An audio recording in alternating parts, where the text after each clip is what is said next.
अस्सलाम वालेकुम। मेरा नाम सैयद ग़ुलाम शाह है और आप देख रहे हैं ट्रिक्स शाह।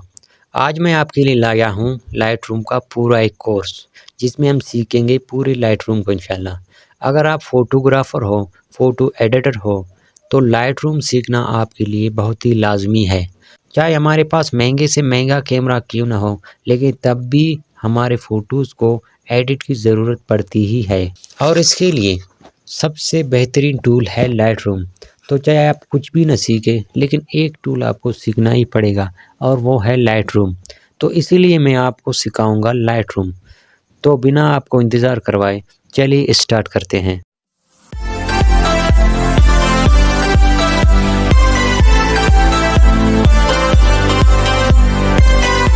तो आप ये देख सकते हैं लाइट रूम हमारे सामने ओपन है। जब इसको आप ओपन करेंगे तो आपके सामने पहले इसके टैब्स नज़र आएंगे। पहला टैब है लाइब्रेरी का। लाइब्रेरी के अंदर ऑल फ़ोटोज़ है। ऑल फ़ोटोज़ के अंदर आपकी फ़ोटोज़ फ़ोल्डर वाइज आती हैं। उसके बाद है पीपल। पीपल में आपकी फ़ोटोज़ फेस डिटेक्ट करके आपको फ़ोटोज़ दिखाता है। इसके बाद है डिलीटेड। डिलीटेड में आपकी वो फ़ोटोज़ आएंगी जो आपने डिलीट की होगी। यहाँ पे 60 दिन तक सेव रहते हैं। आप इनको 60 दिन के अंदर अंदर इनको आप रिकवर कर सकते हैं। इसके बाद दूसरा टैब है हमारा शेयर। शेयर के अंदर आपकी वो फ़ोटोज़ आएंगी जो आपने सेव की होगी लाइट रूम के लाइब्रेरी के अंदर। इसके बाद आता है लर्न। ये बहुत ही ख़ास टैब है। इसके अंदर आपको बहुत सारे ट्यूटोरियल्स मिल जाएंगे। इनको आप वॉच करके आप सीख भी सकते हैं। इसमें ऑल है, बिगिनर है, इंटरमीडिएट है, एडवांस। तो आप जिस लेवल में है, तो आपने अगर सीखना है तो आप बिगिनर से स्टार्ट कर सकते हैं। बाकी आप इंटरमीडिएट इसमें है, एडवांस है, ब्लैक एंड वाइट और भी बहुत सारी। तो अभी बाय टॉपिक सिलेक्ट है। अगर आप देखना चाहे टूल्स के हिसाब से तो आपने टूल पे क्लिक करना है, तो ये सारे टूल्स के हिसाब से आएंगे। इसके बाद अगर आपको देखना है सब्जेक्ट के हिसाब से, तो आप देख सकते हैं अभी सब्जेक्ट के हिसाब से आ चुके हैं, जिसमें से एब्स्ट्रैक्ट है, उसके बाद एरियल है, फिर एनिमल, आर्किटेक्ट वगैरह वगैरह, और ब्लैक एंड वाइट भी है। तो ये आप देख सकते हैं। फिलहाल मैं टॉपिक को सिलेक्ट करके आपको कुछ दिखाता हूँ। तो ये आप देख सकते हैं बहुत सारी प्रीसेट्स हैं। आप इनको देखकर सीख भी सकते हैं। और अगर सेम सेटिंग्स आपको अपने फ़ोटो के अंदर करना है, तो आप इनकी सेटिंग्स को कॉपी करके अपनी फ़ोटो के अंदर पेस्ट भी कर सकते हैं। इसके लिए आपको उसके ऊपर क्लिक करना होगा और एक बार स्टार्ट ट्यूटोरियल करना है। तो अगर आपको देखना है तो कंटिन्यू करके स्टेप बाय स्टेप आपको ये पूरा प्रोसेस चलेगा, आपको ये समझाएगा। अगर इसकी सेटिंग्स को आपने छेड़ना है, क्लिक करना है, तो आपने पहले इसको स्किप करना है। स्किप करने के बाद आपने ये जो 3 डॉट्स है राइट टॉप पे, इसके ऊपर क्लिक करना है। अभी आपने इसके ऊपर क्लिक करना है और ये आप देख सकते हैं कॉपी सेटिंग्स। इसके ऊपर आपने जब क्लिक करना है फिर इसको सिलेक्ट करें, तो ये सेटिंग्स कॉपी हो चुके हैं। अब आप इनको अपनी फ़ोटो के अंदर जस्ट पेस्ट करके 1 क्लिक के ऊपर आप ये सारी सेटिंग्स अप्लाई कर सकते हैं। तो ये बहुत सारी प्रीसेट्स हैं, आप इनको चेकआउट कर सकते हैं। इसके बाद एक और टैब है हमारे पास डिस्कवर का। यहाँ से आप इंस्पिरेशन ले सकते हैं। यहाँ पे बहुत सारी फ़ोटोज़ है, लोगों ने यहाँ पे शेयर किया हुआ है। तो इसमें फॉर यू है, फॉर यू में बहुत सारी है। इसके बाद न्यू है, जो न्यू अपलोडेड है वो आएंगे। इसके बाद फॉलोइंग में आप किसी को भी फॉलो कर सकते हैं और अपनी लाइब्रेरी के अंदर उनकी फ़ोटोज़ वगैरह देख सकते हैं। तो अभी चलते हैं, फ़ोटो ओपन करते हैं। तो इसके लिए आपको लाइब्रेरी के टैब पे जाना है और फिर ऑल फ़ोटोज़ के अंदर आपने अपनी वो फ़ोटो सिलेक्ट करना है। तो मैं फ़िलहाल ये सिलेक्ट करता हूँ अपनी फ़ोटो। इसके बाद पहला जो है हमारे पास वो है मास्क के ऊपर आपने क्लिक करना है और प्लस के निशान पे क्लिक करना है। तो आप देख सकते हैं सिलेक्ट ऑब्जेक्ट जब आप करते हैं तो ये ऑब्जेक्ट को हमारे सिलेक्ट करता है और फिर हम उसके अंदर एडिटिंग कर सकते हैं। तो ये थोड़ी देर लेगा सिलेक्टिंग करने में। तो अभी आप देख सकते हैं सिलेक्शन हो रही है।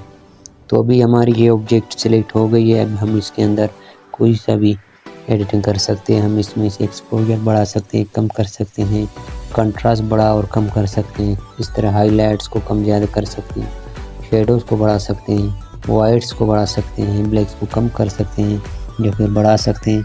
हमारी मर्ज़ी जो भी करे हम कर सकते हैं।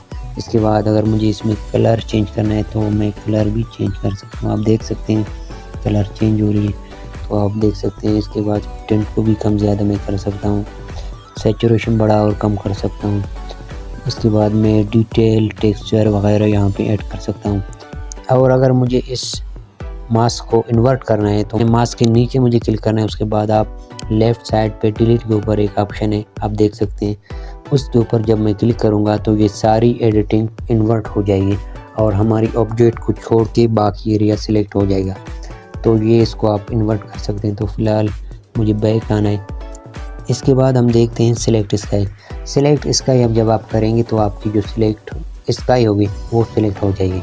ये आप देख सकते हैं स्काई हमारी सिलेक्ट हो रही है। इसको पूरी तरह से इसको सिलेक्ट कर लेगा और फिर हम स्काई के अंदर अपनी एडिटिंग कर सकते हैं। तो ये थोड़ा टाइम ले रहा है। तो अब आप देख सकते हैं कि हमारी स्काई पूरी तरह से सिलेक्ट हो चुका है। तो इसके अंदर मुझे अभी एडिटिंग करना है। तो मैं जाता हूँ कलर पे और यहाँ से मैं ब्लू बढ़ा देता हूँ। आप देख सकते हैं ये इसका ब्लू बढ़ रहा है। और इसके बाद टिंट को मैं थोड़ी ज़्यादा करता हूँ और फिर सैचुरेशन को कम करता हूँ, थोड़ी ज़्यादा करता हूँ। तो आप देख सकते हैं ये पहले का रिज़ल्ट है और ये इसके बाद का। तो आप इस तरह से स्काई पे एडिटिंग कर सकते हैं, स्काई को सिलेक्ट करके। इसके बाद है ब्रश के ऊपर आप क्लिक करके आप कोई सा भी एरिया मैन्युअली आप सिलेक्ट कर सकते हैं। जिस तरह से मुझे अभी इसकी ग्रास को हमें सिलेक्ट करना है तो मैंने ब्रश के ऊपर क्लिक किया। अभी मैं ग्रास को सिलेक्ट करता हूँ। आप देख सकते हैं ये हमारी ग्रास सिलेक्ट हो रही है। तो इसके बाद मैं इसके ऊपर कोई सा भी एडिटिंग कर सकता हूँ। मैं ग्रीन ज़्यादा कर सकता हूँ, कम कर सकता हूँ, आप देख सकते हैं। इसके बाद बात करते हैं लीनियर ग्रेडियंट की। लीनियर ग्रेडियंट में क्या होता है कि आप इसको नीचे से पकड़ के ऊपर की जानिब आप कोई सा भी एडिटिंग, कोई सा भी जगह आप सिलेक्ट कर सकते हैं। आप देख सकते हैं इस तरह से ये सिलेक्ट करता है, फिर इसमें से आप एडिटिंग कर सकते हैं। आप देख सकते हैं इस तरह कुछ इस तरह। इसके बाद है रेडियल ग्रेडियंट। तो रेडियल ग्रेडियंट में आप देख सकते हैं कि ये सर्कल की शेप का कोई सिलेक्शन बना रहे हैं, तो इस तरह करके आप उस जगह पे आप सिलेक्शन कर सकते हैं। इसके बाद है कलर रेंज। कलर रेंज में आप कलर के हिसाब से सिलेक्शन कर सकते हैं। तो अगर मुझे ब्लू एरिया को सिलेक्ट करना है तो इसको मैं उसके ऊपर ले जाऊंगा तो ये जितने ब्लू एरिया है हमारी पिक्चर के अंदर तो ये उनको सिलेक्ट कर लेगा। और रिफाइन से यहाँ से मैं कम ज़्यादा कर सकता हूँ उसका लेवल। तो इसके बाद है लुमिनेंस में आप ब्राइटनेस के हिसाब से आप कलर सिलेक्शन कर सकते हैं। तो अगर मुझे ये ग्रीन एरिया चाहिए तो ग्रीन के ऊपर मैं इसको ले जाऊंगा, ये ग्रीन को सिलेक्ट करेगा और यहाँ से मैं इसकी सिलेक्शन कम ज़्यादा कर सकता। तो मुझे जितना चाहिए उतना मैं सिलेक्ट करूँगा और उसके बाद मैं जाऊँगा कोई सा भी एडिटिंग इसमें कर सकता हूँ, आप देख सकते हैं। इसके बाद है हीलिंग एंड क्लोनिंग। तो इसके ऊपर मैं क्लिक करता हूँ। अगर कोई चीज़ मुझे ख़त्म करना है तो मैं हीलिंग पे क्लिक करूँगा, उस जगह को पहले सेलेक्ट करूँगा, उसके बाद इसको मैं यहाँ पे ले जाके उसके ऊपर इसको पेस्ट करूँगा तो वहाँ से वो चीज़ हट जाएगी।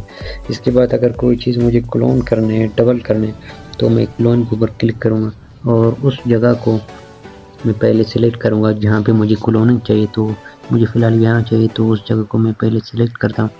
इसके बाद ये जो जगह है उसके ऊपर ले जाता हूँ जिस चीज़ को मुझे यहाँ पेस्ट करना है। तो मुझे इस पत्थर को यहाँ पे पेस्ट करना है तो इसके ऊपर मैं छोड़ दूँगा तो वो इसके ऊपर पेस्ट हो जाएगी। तो ये है हीलिंग एंड क्लोनिंग का काम। इसके बाद है क्रॉपिंग में आप इसको क्रॉप कर सकते हैं। आप देख सकते हैं मैं इसको क्रॉप कर रहा हूँ, इस तरह से आप इसको क्रॉप कर सकते हैं।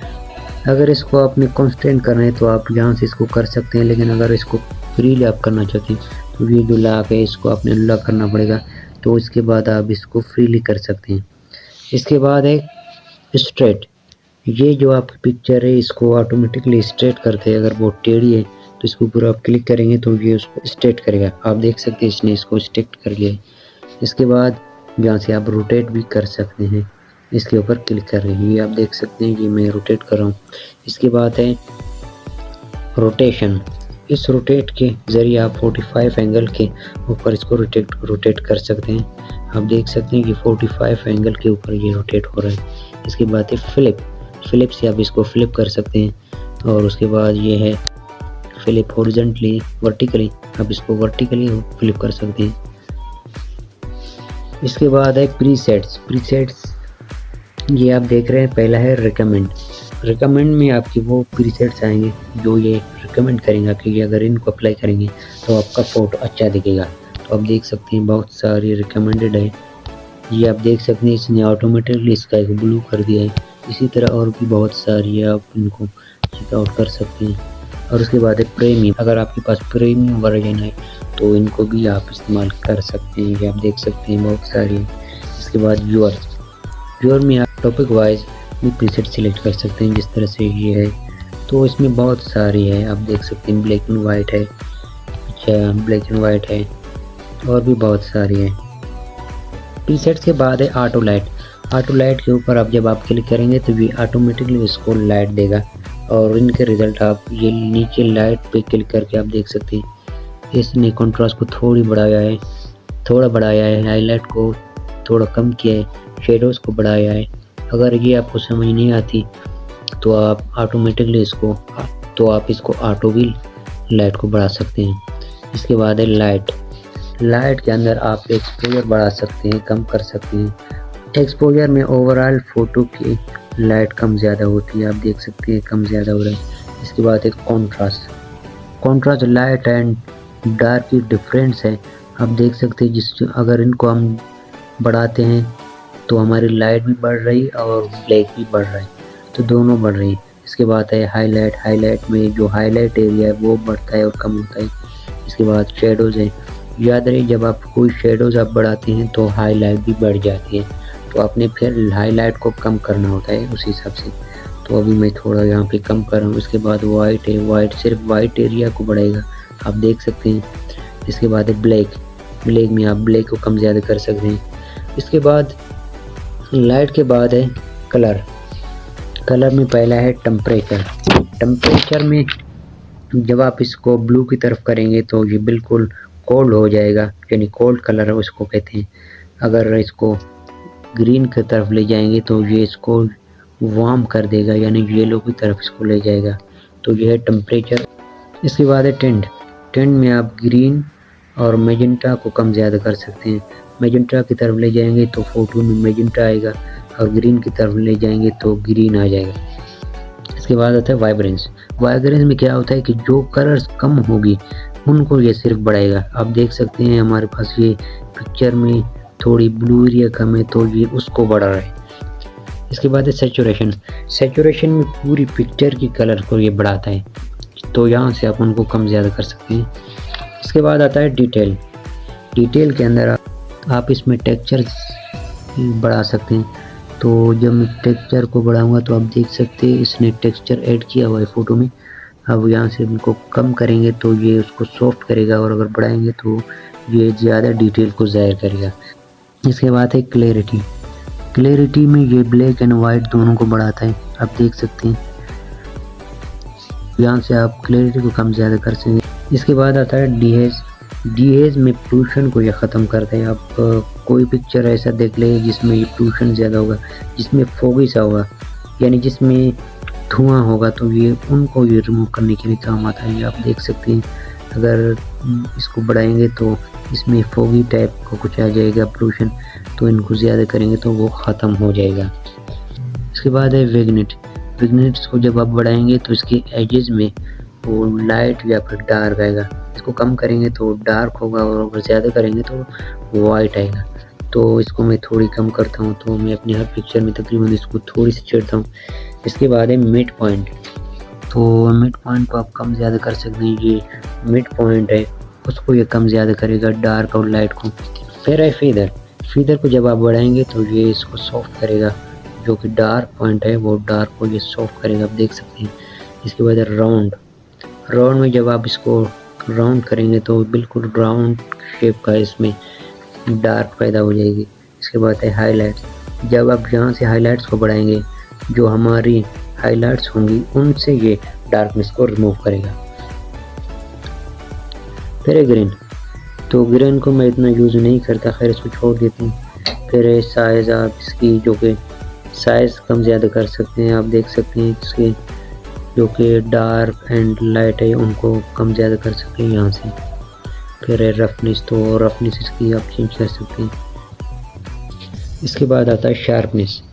शार्पनेस के ऊपर जब क्लिक करेंगे तो आप यहाँ से इसको शार्प कर सकते हैं। आप देख सकते हैं अगर शार्पिंग को आप बढ़ाएंगे तो ये शार्प हो जाएगा और कम करेंगे तो ये सॉफ्ट हो जाएगा। इसके बाद है रेडियस, तो ये रेडियस को, शार्पनेस के रेडियस को बढ़ाएगा। फिर ये डिटेल्स है, डिटेल में ये डिटेल को ज़्यादा और कम करेगा।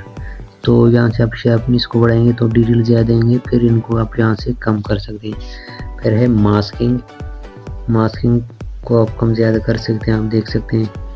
फिर है नॉइज़ रिडक्शन, नॉइज़ में जो नॉइज़ होंगी उनको आप कम से कम कर सकते हैं।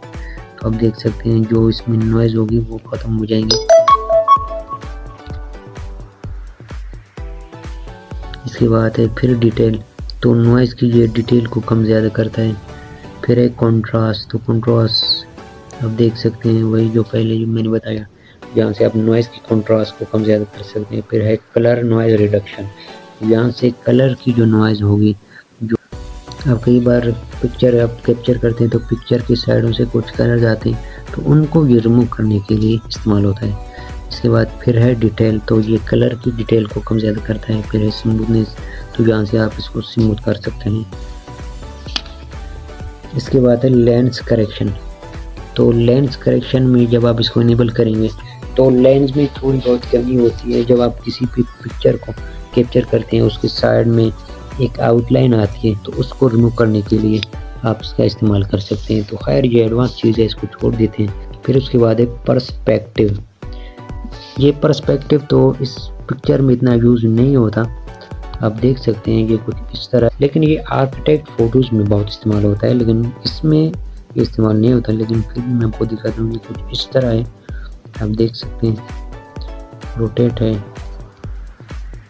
एक्सपेक्ट ये कुछ इस तरह करता है। इसके बाद स्केल, स्केल आप स्केल डाउन आप कर सकते हैं, एक्स ऑफसेट आप कर सकते हैं, आप देख सकते हैं, आगे पीछे कर सकते हैं। इसके बाद वाई एक्सिस के ऊपर आप इसको ऑफसेट कर सकते हैं। इसके बाद है प्रीसेट प्रोफाइल, यहाँ पे बहुत सारी प्रीसेट्स है, आप इनको चेकआउट कर सकते हैं। अपनी पिक्चर के हिसाब से आप इनको सिलेक्ट कर सकते हैं और बाय टॉपिक आप यहाँ पे देख सकते हैं, बेसिक है, ब्लैक एंड वाइट, मॉडर्न वगैरह, आप इनको चेकआउट कर सकते हैं। तो अब इनको सेव कर दें और आपको बताता हूँ इसको अभी सेव किस तरह करना है। तो सेव करने के लिए आपको जो शेयर के बटन पे क्लिक करना है। इसके बाद पहला है शेयर, शेयर पे आप क्लिक करेंगे तो इसको शेयर कर सकते हैं। उसके बाद सेव टू डिवाइस, इससे आप डिवाइस के अंदर इसको सेव कर सकते हैं। फिर है गेट अ लिंक, यहाँ से आप इसके लिंक को हासिल कर सकते हैं। फिर इसमें इनवाइट पीपल है, इनवाइट पीपल में आप किसी को इनवाइट करके इसमें एडिटिंग कर सकते हैं। फिर है शेयर एडिट, इसको आप डिस्कवर के अंदर सबमिट कर सकते हैं और बाकी लोग इनको देख सकते हैं। फिर है एक्सपोर्ट, एक्सपोर्ट में आप क्लिक करेंगे तो यहाँ से आप इसको एक्सपोर्ट कर सकते हैं।